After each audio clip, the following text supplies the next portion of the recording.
CJ didn't like it, but I got it working. And then they got smart. I got my own money and my own computer. And so we pioneered that. Ron Zerbicki was considered one of the best clerks in all the appellate in the country. When new courts started, their people would come to Lansing, clerks, to interview Ron. So I stayed there in '86, my last term, or the last time I ran. Election day, I got a call from, to be honest, from Joe B. Sullivan, who just died. And Joe B. had been appointed. Joe B. is a big confidant and ally of Jerry Kavanaugh, circuit judge. Been appointed by Blanchard to succeed Vince Brennan. Joe B. was a good fellow. His son-in-law was Tom Lewan, who was Blanchard's chief of staff. And he said, we got a problem on a case. And I said, well, I thought it was administrative. And what's the number? Well, he gave me a number and it wasn't. He said, you gonna be in your office? And I said, yeah, I want to see you. Huh? So he drove all the way from his home and talked about this case. An attorney had come to him by the name of Finn, said that he had been approached by Jim Canham, who had been a circuit judge, but now was retired, about a particular case that Finn had going in the Court of Appeals. And that Canham told him that Bronson was saying, you know, he was the only friend he had, and that he needed some campaign funds, although you know, we didn't have a campaign. And relayed this to Joe B., not knowing what to do. They had that was first. They had their second meeting, I think the last meeting, the morning of election. There had been a big rally the day before. For 70 was a gubernatorial.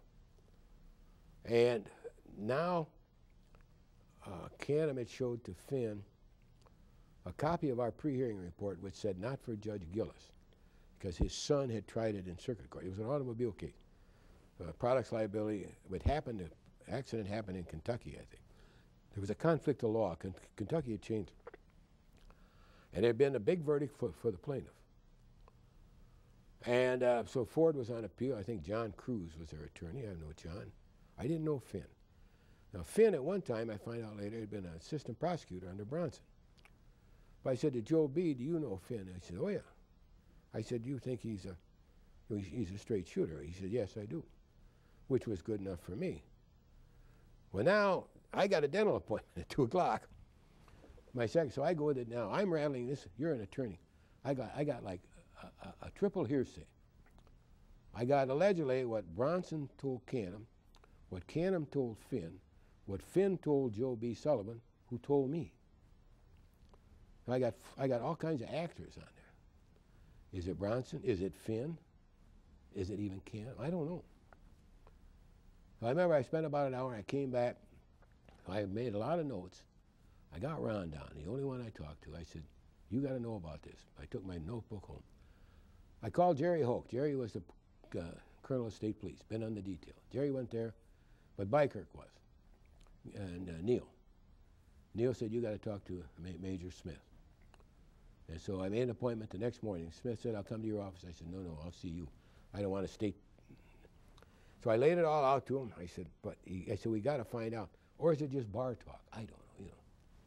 So that afternoon, he immediately, of course, called the Attorney General, Bob Ianni, and who was, Leon had left, Frank's deputy.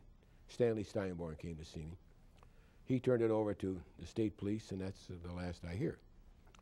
That's election day. I think that's November 4th. November 14th, I'm up in deer camp. I deer hunt in West Branch. I get up there at noon the day before, and there's a cook, and I said, any phone calls? Yeah, he said, there's a call for Judge Danhof. I said, that's me. Well, it was Steinborn. No, Ianni. He said it all came down. What do you mean? He said, well, we got to Canham, got to Finn. Finn finally said, I can't go any farther, I got a client. I think what they wanted was to give Finn Mark money. But he said, we got Canham, who got back from Florida, gave him immunity, wired him, gave him Mark bills. He called Bronson, they met. He turned $20,000 over to Bronson. Bronson walked out the door and boom. The whole conversation is recorded. And it's still kind of, there's some questions in there. Bronson keeps saying to Canham, Well, are you okay? Is this all right with you? Oh, yeah, I'm fine, I'm fine, fine. I find out later that Canham knew about the case before it was assigned to Bronson's panel, because Canham had gone to Chicago for the wedding of Tom Brennan's daughter, I think, where John Cruz was describing this case to people involved and telling them that Jim Finn had the case. So Bronson's arrested. Now I call Soapy, who's the Chief Justice, and we go from there, and I said, Soapy, so I call Ron right away. I call the court administrator. I call my wife. I said, the phone's going to ring off, but don't tell him where I am. Well, I was just eating my dinner that night. It's my steak. Phone rings. It's my son, who knew where I was. Just got a report that Judge Bronson was arrested, brought to Lansing, goes home and committed suicide.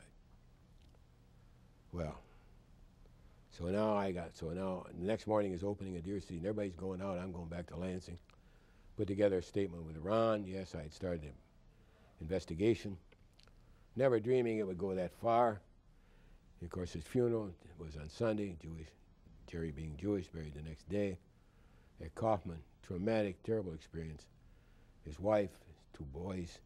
His brother was a district judge, wrote me a very nice letter. Ken is dead now. Hey, you did what you had to do. But, so that we survived that. Court increased to 24 in '88.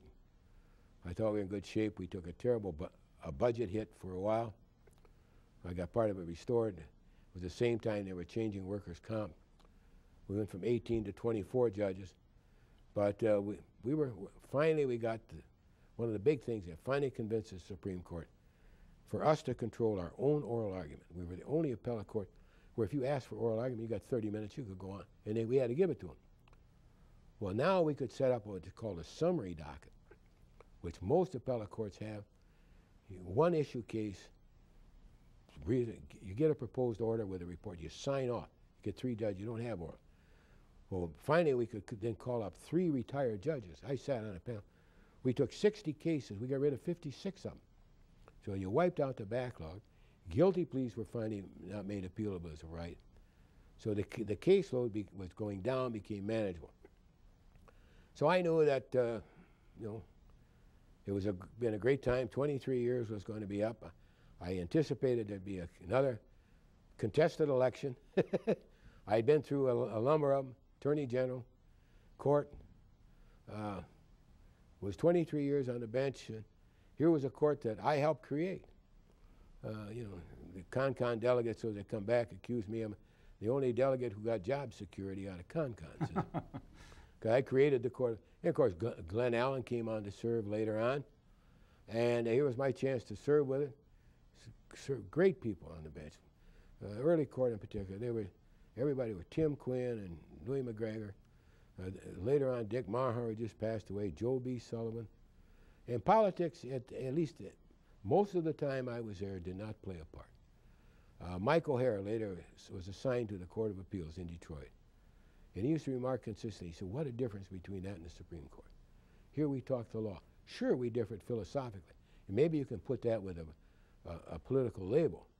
But it wasn't overt, Democrat, Republican.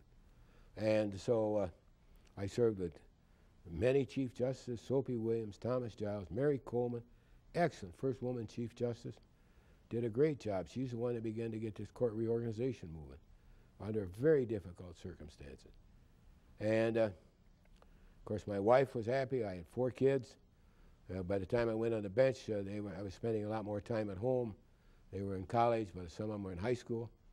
And so that 23 years beginning in '69, my son graduated from Michigan State in '71, went on to law school. So, and my girls were just going. I had one that was just 9 years old. So, because working in the governor's office, you aren't home a lot, particularly when you got riots and campaigns and going to Mackinac Island. Go to Mackinac Island, entertain a bunch of legislators, fly home for 2 days and fly back up. We're working on the sales tax.